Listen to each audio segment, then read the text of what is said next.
In September of 1989, many people encountered Hurricane Hugo.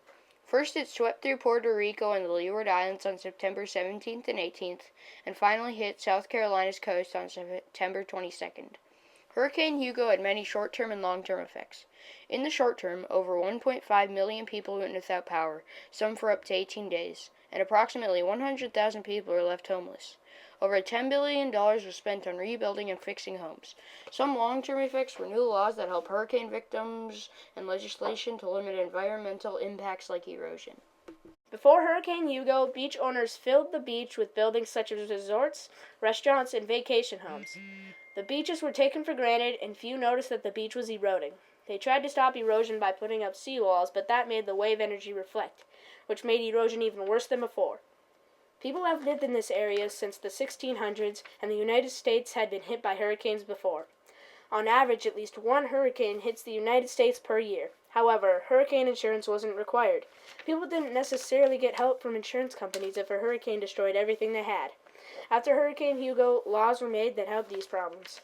On September 9th, 1989, Hurricane Hugo started off the west coast of Africa as a tropical depression. It continued increasing in intensity until it was a Category 4 hurricane with wind speeds up to 155 miles per hour. Hurricane Hugo hit the mountainous area of Puerto Rico, reducing its intensity to a Category 2. It also hit the Leeward Islands and continued toward the southeastern United States. The South Carolina city of Charleston was the most probable place to get hit, according to meteorologists. A hurricane watch went into effect with the biggest concerns being high tide, storm surge, and heavy rain.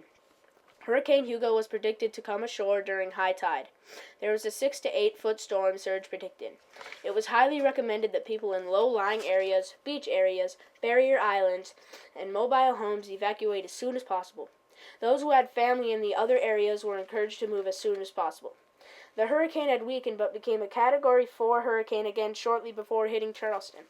It also hit Charleston earlier than expected. The evacuations went well. There was an idea proposed that switched all highway lanes to the one direction to help evacuations move faster. But the evacuation was moving smoothly before the idea could be put into use. Quite a few evacuation routes were the major highways going in and out of the city. It looks like a 10 to 15-foot storm surge. This is if the storm system makes landfall around Edisto Beach. Now, we're guessing on landfall, but it's a good probability someplace between Charleston and, say, just around Beaufort. So Edisto is a good place to look at. That's 10 to 15 feet above the normal low mean water. What does that mean? That means the water's coming from the ocean being pushed onshore. Most of the city's people were gone, but those who stayed boarded their windows, filled up on gas and water, and stocked up their food supply. The hurricane hit South Carolina on September 21st, 1989, late at night. The people who stayed and didn't evacuate were very scared. Let me read you what I've just been handed, and then I'll continue with what I was about to say. Due to the forward speed increasing to 20 miles per hour, this is from AccuWeather, we are going for landfall at midnight tonight to 3 p.m. When I was talking to Charlie, and I could see it in Charlie's face, Charlie got all of a sudden solemn and sad and depressed. And I remember off camera, I said, "You okay?" He said, "No, I'm not okay. This thing's coming. It's big. It's going to be devastation." And boy, was he right. Its winds and heavy rain battered homes and barrier islands as they went as high as 150 miles per hour. Trees crashed and flew into homes, buildings, and cars. The eye of the hurricane is the center of the circulation. When the eye passed over the many places it hit, everything was completely calm. It was very intense as the storm came over us. And then there was complete silence. It was really eerie when the eye was over us. So, of course, it was my Michelle and Eric that were with me. We were in the bathroom. We went outside to see if all the neighbors were okay. And it was just, dead silence, no wind blowing at all. And then the backside of the hurricane came slowly. You could start feeling the wind starting to pick up. So we, of course, ran back in and prepared for the second half. But when the eye moved on, the storm hit South Carolina with renewed force. By the beach, 8-foot storm surge flooded many places. Homes, buildings, sheds, and barrier islands were hit once again, including historic downtown Charleston. George Metz, a paramedic in Charleston that was sheltered in a school, described the situation like this. The enormity of our situation was staggering. We were totally trapped. The tidal surge had risen so rapidly that we had no time to call for help. My walkie-talkie had gotten wet early and now had fallen into the inky darkness. We were on our own. The water was still rising, and those that could were packed like sardines on the stage. Much of South Carolina was declared a disaster area by President Bush. Many houses were damaged or destroyed. Almost every neighborhood that was hit was in disarray. Trees and pine needles covered the ground. Charleston, South Carolina.